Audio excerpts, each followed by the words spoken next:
అందరికీ నమస్కారం అండి. స్వాగతం సుస్వాగతం మన ఛానల్కి. 2025 సంవత్సరము జూలై నెలలో తొలి ఏకాదశి పండుగ ఎప్పుడు ఏ రోజున వచ్చింది, ఏకాదశి ద్వాదశి గడియలు ఎప్పుడు, ఈ రోజున నైవేద్యంగా ఏమి సమర్పించాలి, పూజా శుభ సమయాలు ఎప్పుడు, ఏకాదశి వ్రతాన్ని ఆచరించేవారు ఉపవాసం ఏ రోజున చేయాలి, అలాగే విరమణ సమయం ఎప్పుడు, అలాగే తప్పకుండా పఠించవలసినవి, అలాగే చేయవలసినటువంటి దానాలు ఏమిటి, ఇంకా మరెన్నో విషయాల గురించి క్లుప్తంగా ఇప్పుడు ఈ వీడియోలో తెలియజేస్తానండి. వీడియోని స్కిప్ చేయకుండా చూడడానికి ప్రయత్నం చేయండి.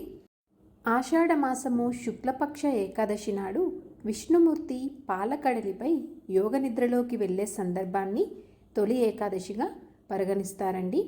స్వామి నిద్రించే రోజు కాబట్టి దీనిని శయన ఏకాదశి అని కూడా అంటారు.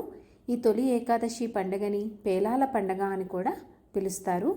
ఎంతో మహిమాన్వితమైనటువంటి ఈ తొలి ఏకాదశి పర్వదినాన వ్రతాన్ని ఆచరిస్తే అశ్వమేధ యాగం చేసినంత 60,000 సంవత్సరాలు తపస్సు చేసినంత పుణ్యఫలం లభిస్తుంది అని ఈ తొలి ఏకాదశి వ్రత మహత్యాన్ని గురించి హిందూ పురాణాలు చెప్తున్నాయి. ఇంత విశిష్టతమైనటువంటి ఈ తొలి ఏకాదశి పండగ అనేది మనకి ఈ 2025 సంవత్సరము జూలై నెలలో ఎప్పుడు వచ్చింది అనే విషయం గురించి ఇప్పుడు తెలుసుకుందాము.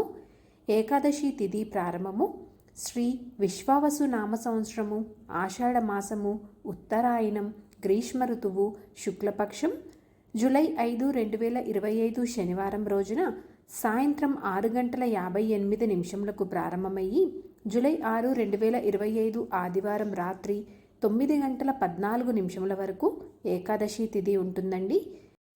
పంచాంగం ప్రకారము ఎల్లప్పుడూ సూర్యోదయానికి ఏ తిథి ఉంటుందో ఆ తిథిని మనము పరిగణిస్తాం, లెక్కలోకి తీసుకుంటాం కదండి.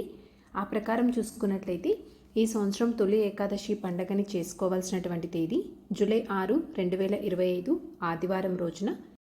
ఈరోజు నక్షత్రం విశాఖ. జూలై 5 శనివారం రోజు రాత్రి 7:51 నుంచి ప్రారంభమయ్యి జూలై 6 ఆదివారం రోజున 10:41 వరకు రాత్రి వేళ ఉంటుందండి విశాఖ నక్షత్రము. పూజా శుభ సమయాలు చూసుకున్నట్లయితే కనుక జూలై 6వ తేదీ ఆదివారం రోజున ఉదయం 5 గంటల నుంచి ఉదయం 10:30 లోపల మీకు వీలైన సమయంలో పూజ అనేది చేసుకోవచ్చండి.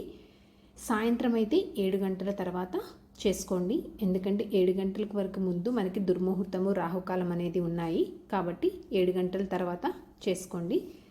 ద్వాదశి గడియలు ప్రారంభం చూసుకున్నట్లయితే జూలై 6, 2025 ఆదివారం రోజున రాత్రి 9:15 ప్రారంభమయ్యి జూలై 7, 2025 సోమవారం రోజున రాత్రి 11:10 వరకు ద్వాదశి గడియలు అనేవి ఉంటున్నాయి.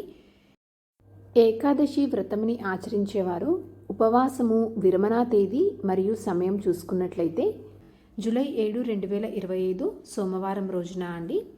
ఉపవాసం విరమించడానికి శుభ సమయం చూసుకున్నట్లయితే జూలై 7, 2025 ఉదయం 5:29 నుంచి ఉదయం 8:16 వరకు ఈ సమయం లోపల మీరు ఉపవాస విరమణ అనేది చేయవచ్చు. ఉపవాసం ఎప్పటి నుంచి ఉండాలి అంటే కనుక జూలై 5 శనివారం రోజున సాయంత్రం వేళ, అంటే పగలు భోజనం అనేది తీసుకొని సాయంత్రం ఏదైనా లైట్గా అల్పాహారం అనేది తీసుకొని ఆ సమయం నుంచే మీరు ఉపవాసం అనేది ప్రారంభించాలండి. జూలై 6వ తారీఖు ఆదివారం రోజున ఉపవాసం అనేది పూర్తిగా ఉండాలి. మళ్ళీ మరునాడు అంటే జూలై 7 సోమవారం రోజున ఉదయం వేళ మీరు తిరిగి పునఃపూజ అనేది చేసుకొని ఉపవాసం అనేది విరమణ చేయాలి. అయితే ఈరోజు నైవేద్యంగా తప్పకుండా పేలాల పిండిని నైవేద్యంగా నివేదిస్తారండి. ఈ రోజున తప్పకుండా పఠించవలసినవి విష్ణు సహస్రనామ పారాయణము, లలితా సహస్రనామ పారాయణము, లేదా భాగవతంలోని శ్లోకాలను, విష్ణు పురాణము, విష్ణు అష్టోత్తరముని పఠించాలి.